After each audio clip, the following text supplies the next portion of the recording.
How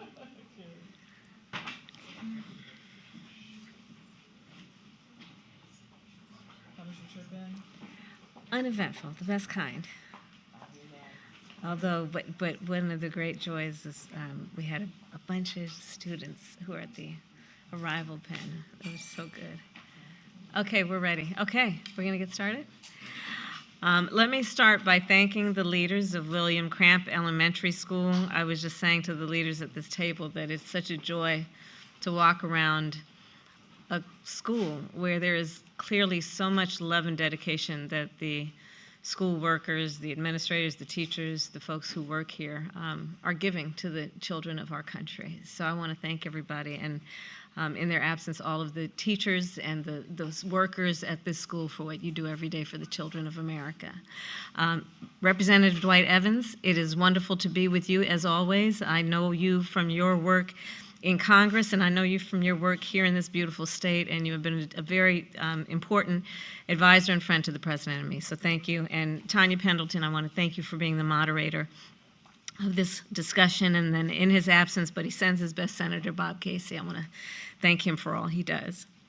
So this is intended to be a discussion about student loan debt, but really it is, from my perspective, a discussion about who are our public servants and what we as a society and as a country owe them for the gift that they possess and then give to so many people, often without the praise on a daily basis that they deserve, but their value to the strength of our country, their value to our well-being is immeasurable. And who are our public servants? They are teachers, they are nurses, they are firefighters, they are police officers, they are librarians, they are bus drivers, and social workers. They are people who have dedicated themselves to serving the public, often serving on behalf of people that they otherwise had never met and would otherwise have no obligation to, other than the fact that they care and they understand the strength and the importance of lifting up other people and, by extension, all of us. And our public servants then do some of the most noble and selfless work that anyone can do. I think about our teachers who have the calling to teach other people's children, and to do that work often without the resources they need. Most of the teachers, public school teachers I have met over the years, come out of their own pocket to help pay for school supplies. We don't pay our teachers nearly what they deserve in terms of the value that they give to society as a whole. And I will say that also as a proud public school, former public school student. My first grade teacher, Mrs. Frances Wilson, God rest her soul, attended my law school graduation. Wouldn't be here except for the strength of our teachers and, of course, the family in which I was raised. School nurses, nurse's office. Many of us had the good fortune of being attending schools where there was a school nurse. But sadly, we have not supported our nurses enough so that we can have enough of them in the pipeline to serve all of the schools that need a school nurse. But our school nurses are leaders, they are known by the students, they are known as the people who care for the students. The nurse's office is an oasis of comfort and sanctity for so many students. Our social workers who help children in foster care, children who have, through no fault of their own, been in circumstances where they need the support and they need the encouragement of a social worker to help them know that they are special and important. This is who our public servants are. And yet many are silently struggling with student loan debt. God knows we don't pay them enough in the first place, but so many of them nonetheless will choose to stay in these important roles because it is a calling for them, whereas they could potentially opt into a different profession with their skills that would pay them more. But they stay where they are because they care.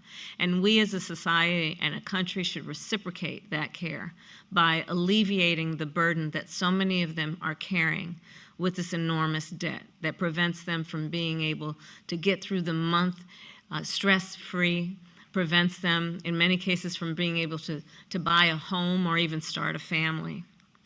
And so the work that President Biden and I have been doing throughout the last 3 years has been to address one of the big issues facing not only our public servants, but many people who carry student loan debt, which is what can we do to relieve some of the burden?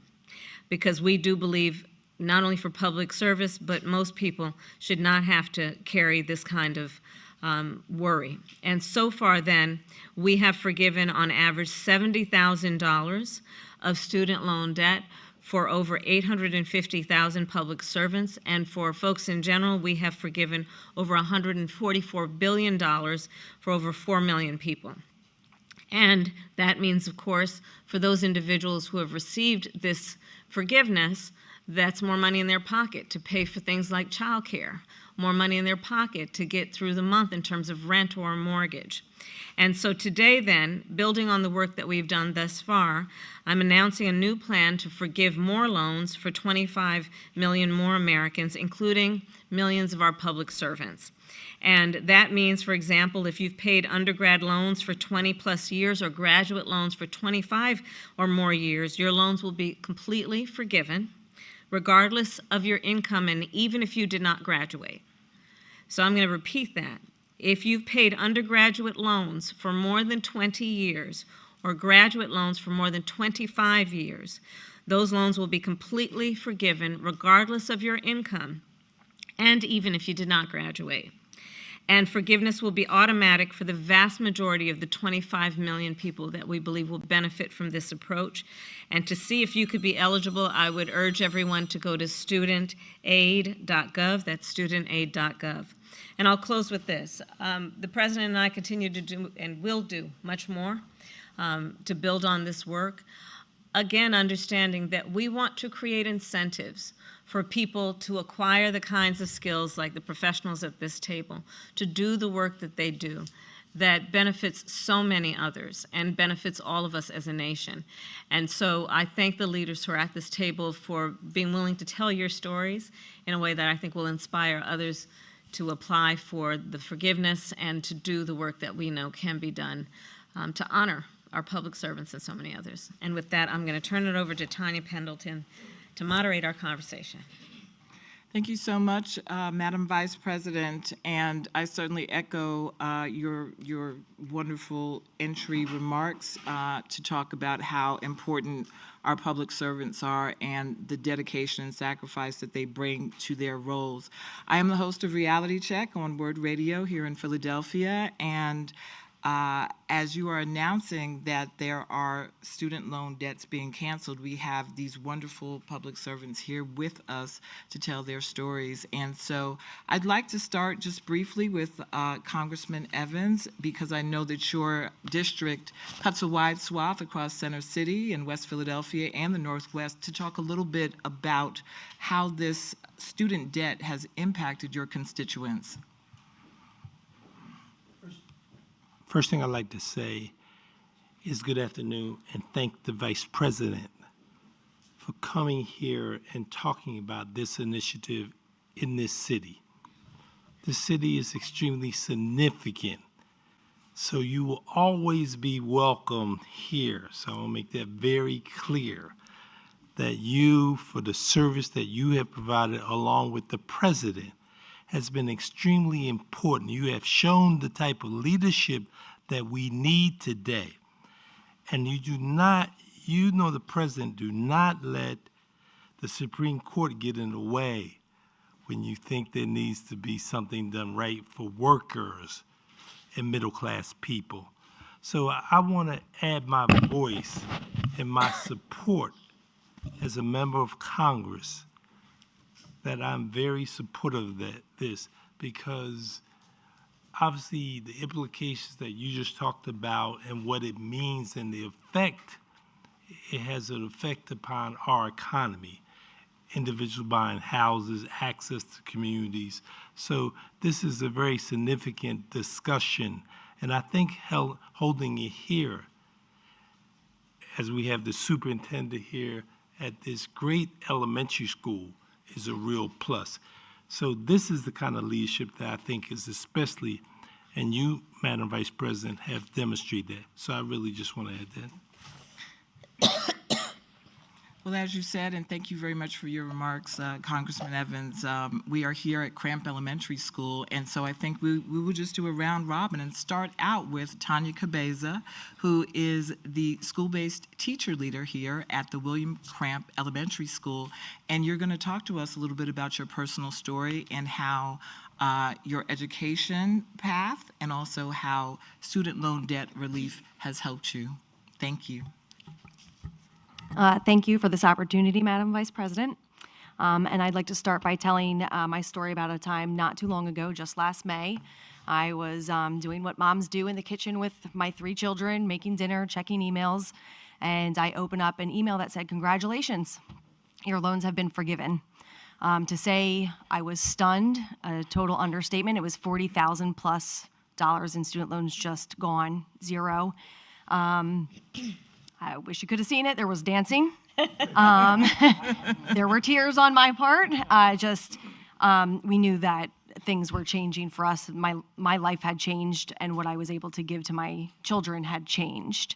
I am the first in my family to go to college. I didn't know that that was going to be an option for me.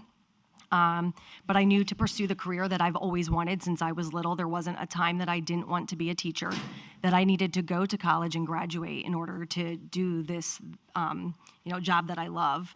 I was 22 years old, graduated from college. I had to take out a loan for my entire amount of my undergrad.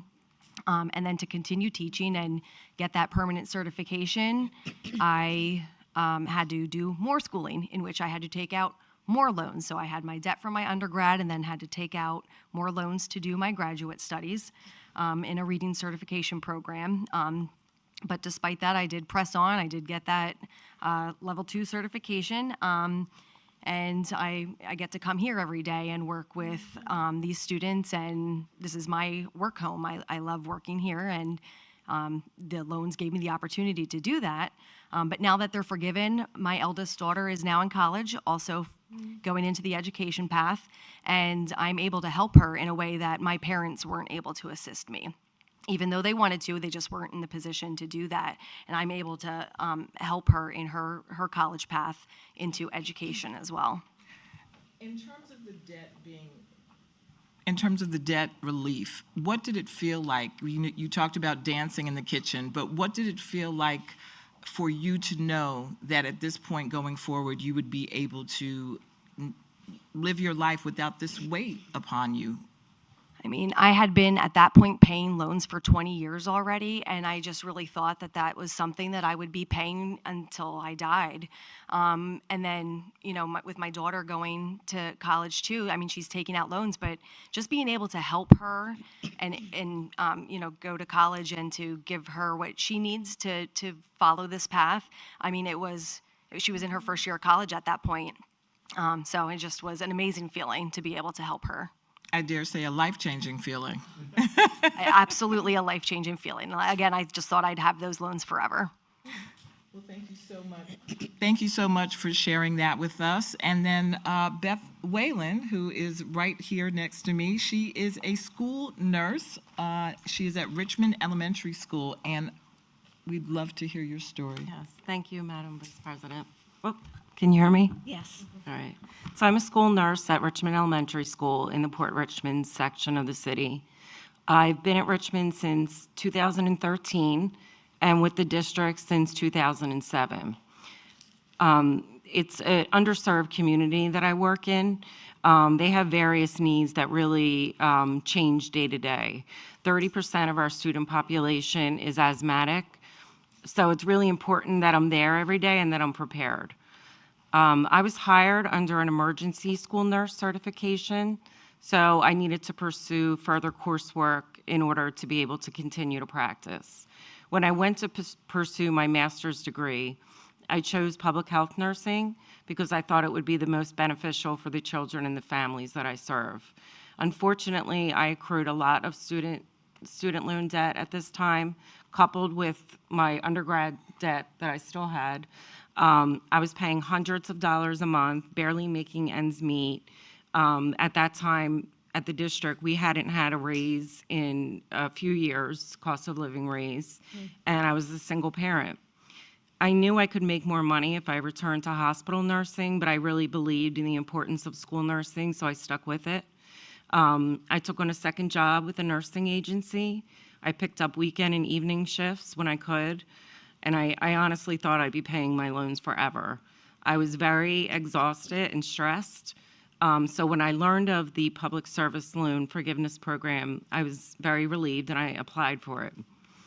Recently, I lost my father. I remember a conversation that I had with him shortly before he died. He asked me if I was okay financially, as he would help me from time to time. I had just gotten word that all of my $65,000 of student loan debt had been forgiven, and I told him that.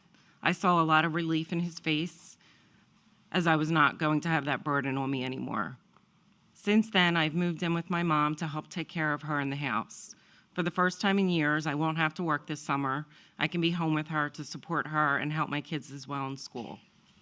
I'm so grateful to this program, which has allowed me to continue to work for the school district and have some balance in my life. You know, the thing that stands out is that for the both of you, that you were getting education in order to further yourself, in order to be more of a help to the people that you are serving, to be part of the Philadelphia public school system and to be able to advance yourself, but also advance the young people that you work with, yet having to make these sacrifices, working as a school nurse and then taking on extra shifts and continuing just to pay this debt.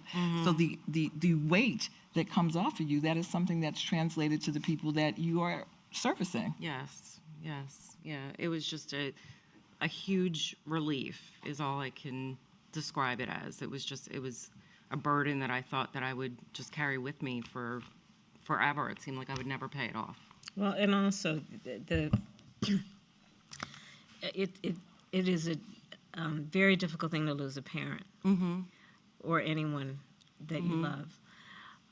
But what a parent will worry most about is if their children will be okay, so that they can go in peace. Yes, and I feel like I was able to give him some And you of that. also had that experience. Yeah. And just as a person who experiences that kind of thing, in addition to what you do as a professional, I'm sure that was an added weight that was lifted from you to let your father know that you were going to be okay. Yeah. Yeah. And then to also be able to have that time and space to be able to take care of your mother, who I understand is ill, and then losing your father as well. So this has opened up some new possibilities for you. Yes, because I would normally work in the summer just to have some extra money, and now I'm able to stay home with her. Yeah, it's wonderful.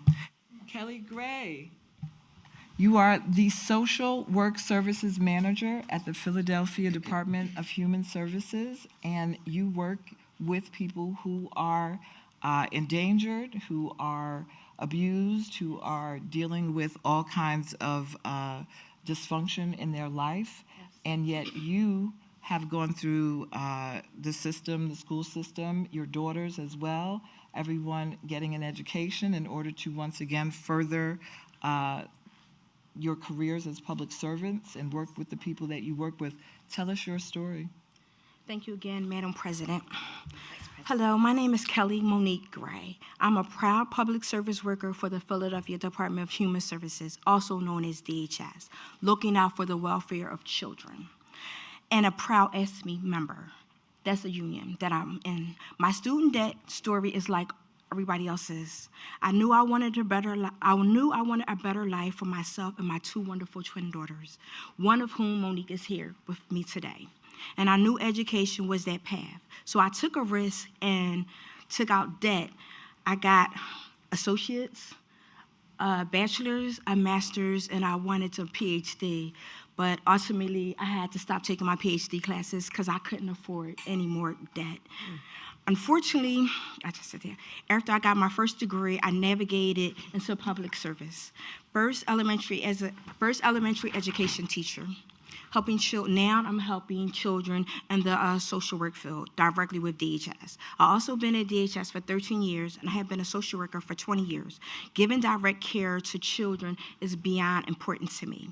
As a survivor of childhood sexual abuse, I know that children need an advocate and someone who sees them, and I can recognize what they're going through when they don't have a voice. That's a big part of why I chose public service.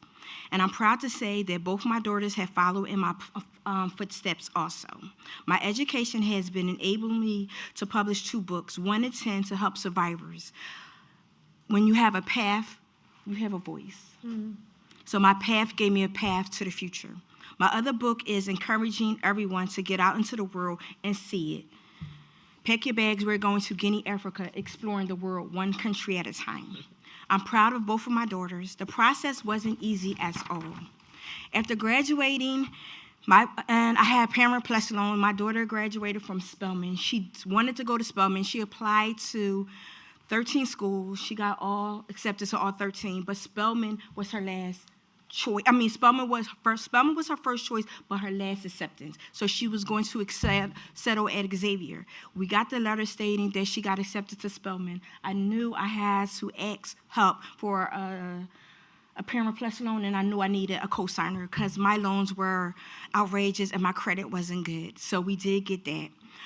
The loans were just too high for me. My loans were $350,000. On February the 23rd of this year, I took my papers, because I take it to work to shred. I opened up my letter. I was going to shred it, not even paying attention. I opened it up. It was from Mohela, and it said, "Congratulations. Thank you for being a public service. Your loans have been forgiven." I didn't believe it. I went on FAFSA website. It was all zeros, including my Parent Plus loan. I called my daughter because she was so overwhelmed of not helping me because she's, trying to do her own path. And it's been off of my credit report for 2 weeks. So I just want everybody to know there is help out there. Whatever relief program it is, apply. Just like me, I never thought that I would ever get any of this done. 2 years ago, I kept trying to buy a house, but my credit was so bad, I couldn't do it. So my loans were transferring from one loaner to Mohela. So I knew that was a time period where, I wasn't being sneaky or anything, but it wasn't going to show up on my credit report. You know what? It's a time to go to buy the house. It's going to take at least 6 months, or 60 days, whatever. Go ahead and do it. To my surprise, I got approved for the loan to buy a house. And then, of course, my loans came back, but on February the 23rd, it was just so much joy. I can travel. I couldn't save any money. I couldn't afford $800 a month. I just want to thank you guys so much for looking out for my family. We appreciate you guys, because if it wasn't for you guys, I'll still be renting. I'll still be trying to figure out how I'm going to do $800. And I did forbearance, for deferment. I did everything under the sun so it can just, and the interest rate was astronomical. But thank you so much. I don't mean to cry, but. But Let her tell you about the book that you shared with us. So, Madam Vice President, I have a small business. I was in ShopRite, Brown ShopRite. He owns maybe like 7 ShopRites in the city of Philadelphia and some outside the city and in Jersey. Met, at that time, he wasn't the congressman. I seen him. I have a picture of him. I showed him. He came up to my table. He brought my book. And I said, okay, when I seen that he was going to be here, I said, let me show him the picture. I said, look, where's the book? He don't know. He never read the book. But we have a picture, and I just, people that goes through a lot, but took the time to talk to me, took a picture with me, and buy the book. It was just so amazing. Well, let me just say that I cannot thank each of you enough for the life that you have decided to live, and you have answered a calling. Each one of you has answered a calling to serve in an extraordinary way. When I think about the story that each of you have shared, and it's important that people understand this, that when we're looking at something like forgiving student loan debt for public servants, this is who we're talking about. We're talking about teachers who, Tanya described her workplace as her home, because that's the kind of person that you are and that our teachers are, that you give of yourself as though the children that you are teaching are your own children. Right. And she said they are. Beth, you know, what you have done, and to continue to go to school deciding and making a conscious decision you wanted to be a public health nurse. There are many places you could have gone, and we know we have a shortage, sadly, of nurses in our country, and you could have been paid much more. But you wanted to be a public health nurse and serve in our public schools and take care of our children, the children of the community, with the debt you were carrying. I mean, Kelly, the story of somebody who is caring for, you know, we talk about the least of these, the children who have been abused and neglected. And this is what you have decided to do with your life for 20 years, carrying over $300,000 of debt. What Kelly did not share, because I had the honor of meeting her daughter, is Kelly's daughter graduated Spelman College as class president. Yes. And, but was carrying this debt. And so it's important in this conversation that folks understand, when President Joe Biden and I and our administration decided to do this, it really was, yes, about the individuals who are here, but I have to keep emphasizing, everyone is benefiting because of the work that you each do. And we want you to stay in these jobs doing this work. We need you to stay in these jobs doing this work. And you shouldn't have to make a decision about whether you serve or be able to pay your bills. And that's part of the spirit behind the work that we are doing. It's because we know who you are, and we applaud you. We thank you in every way possible. You know, if I can add, I think the critical thing is when we talk about student debt, we're talking about student loan relief. And this is what you've heard today. You've heard the relief That's right. in everyone's voice, talking about how they felt so challenged by this enormous debt, and that having it relieved has enabled them to be able to continue to do the service that they want to do and that they were called to do and that they have gotten their educations to do. I mean, the palpable relief. Right. So it is not just student loan cancellation. This is about student loan relief and relieving this burden of debt for people who are dedicated public servants, or people who have been paying for over 20 years, or people who have interest rates that have accrued to the point that it has matched whatever they originally borrowed. Right. So we certainly, and you know, full disclosure, I'm one of those people. I had a six-figure student loan debt that was relieved last year, and I, like you, I opened an email and I was astounded because, as you said, Kelly, it makes a difference. When you have a high debt-to-income ratio, we know that affects your credit, that affects your ability to buy a home, buy a car, rent an apartment, all of those things. And I think that is what I'm left with, certainly, that it's relief. It is debt relief. And thank you so much, Vice President Harris, and for everything that you've done to bring this forward and make it happen, because it's so significant. You can't move forward when you're saddled with debt. I had debt. I went to school when I was 17 years old. And so from 17 years old to now, many moons later, and then I also went to school twice. I finished my bachelor's. So I can't thank you enough, and I'm sure that everyone here on this panel shares that exact same feeling. So thank you, and thank you for being here with us today in Philadelphia. It is. Your 12th trip It to is. Pennsylvania. Well, the last